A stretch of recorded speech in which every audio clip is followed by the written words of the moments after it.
नमस्कार। आप देख रहे हैं point of view news, Bharat का अपना नज़रिया।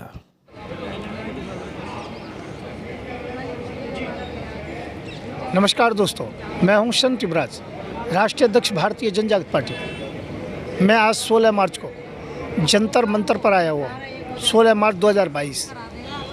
मेरे मित्रों, हमारा एक ही मांग है सरकार से, और वो खासकर राष्ट्रपति महामहिम जी से हमारी मांग है। और मांग है ईवीएम मशीन हटनी चाहिए। ईवीएम मशीन का बहुत दुरुपयोग हो रहा है। हम किसी को भी वोट डालते हैं और वोट एक जगह जाती है। ये कमी देखी गई है, देखा गया है वीडियो क्लिप कि मशीनों को इधर से उधर लेके जाया जा रहा है और वो गलत तरीके से अवैध रूप से गाड़ियाँ की गाड़ियाँ भर के मिली है। देखा गया है कि ऑडियो में दो अफसर आपस में बात कर रहे हैं और एक अफसर दुखी है, क्या करें, करना पड़ता है। दूसरा, मैं योगी जी के सामने खड़ा था, मैं संत युवराज, योगी जी और हम आमने सामने थे। पहले मुझे एक्सीडेंट करने की कोशिश की जाती है, फिर मुझे सीधा धमकी दी जाती है, फिर वहाँ प्रशासनिक जो लोग हैं वो भी गलत दृष्टि से देखते हैं, वो भी हमें धमकी देते हैं। और अंत में रात के 2 बजे मेरा दरवाज़ा खटखटता है। 10-15 पुलिसधारी आ जाते, वर्दीधारी आ जाते और वो मुझे धमकी दे के चले जाते। हाँ, योगी जी मुझे जो कि धमकी दिलाते थे। तो मैं ये कहना चाहता हूँ, आखिरकार ये स्थिति क्यों? और वहाँ पर जहाँ भी निर्वाचन अधिकारी होते, सब लोग बड़े बड़े प्रेशर में रहते हैं। पुलिस प्रशासन के अधिकारी भी प्रेशर में रहते हैं। आखिरकार क्यों ये तानाशाही, क्यों हिटलरशाही क्यों? जब लोग चाहते हैं कि ईवीएम मशीन से चुनाव ना हो, तो फिर बैलेट पेपर से चुनाव क्यों हो रहा है? अमेरिका जैसे देश में भी बैलेट पेपर से चुनाव होता है, तो हमारे भारत में क्यों नहीं? मैं ये कहना चाहता हूँ, इस समय ईवीएम मशीन की विश्वसनीयता समाप्त हो चुकी है। इसलिए महामहिम महोदय से मेरा निवेदन है कि इसे हटा करके और बैलेट पेपर से चुनाव कराएं, क्योंकि ये बहुत ज़रूरी है। मेरे 150 प्रत्याशी खड़े हुए चुनाव में, उनमें से लगभग 82 को ही मान्यता दी गई और चुनाव चिन्ह गैस सिलेंडर दिया गया। परंतु इसके बाद में क्या है, लगभग 33 लोग जो थे वो फाइटिंग में थे। फाइटिंग में 3-4 लोगों को कागज़ भी दे दिया गया, परंतु लास्ट में मालूम है क्या हुआ?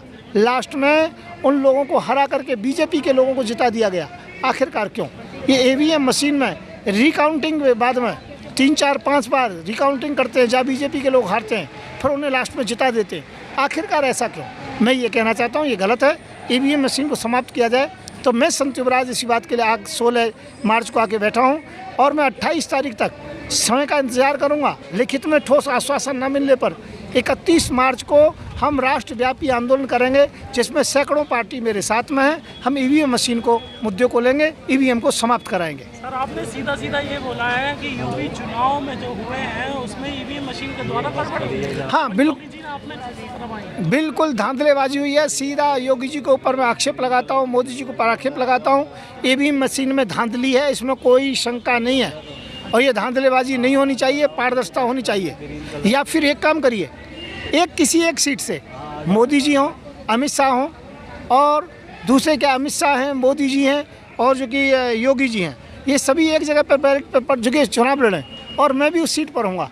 मैं ये कह रहा हूँ, चाहे ये तीनों एक तरफ हों और मैं एक तरफ हूँ, और चुनाव लड़िए, आप बैलेट पेपर से लड़िए। तीनों की जमानत जब्त होगी, ध्यान रखना। जनता नहीं चाहती है, जिस भी क्षेत्र में भाजपा के जो कि प्रत्याशी जाते थे, उनके पीछे लोग दौड़ते थे, उन्हें घर में गांव में नहीं घुसने देते थे। फिर इनको वोट कहाँ से आई? मुसलमानों ने वोट नहीं दिए, ब्राह्मणों ने से वोट नहीं दी, क्योंकि 1900 ब्राह्मणों के इनकाउंटर हुआ है। फिर आखिरकार ये कैसे जीते, इस बात का मुझे बहुत बड़ा आश्चर्य है। आइए पधारिए दादा। ठीक, तो ये इस बात का मुझे बहुत बड़ा आश्चर्य है। तो इसीलिए मैं कहना चाहता हूँ, ये बिल्कुल गलत है और इनको जो कि बिल्कुल रोका जाए और ये जो कि ईवीएम मशीन समाप्त की जाए। बैलेट पेपर को ही हम मान्यता देंगे।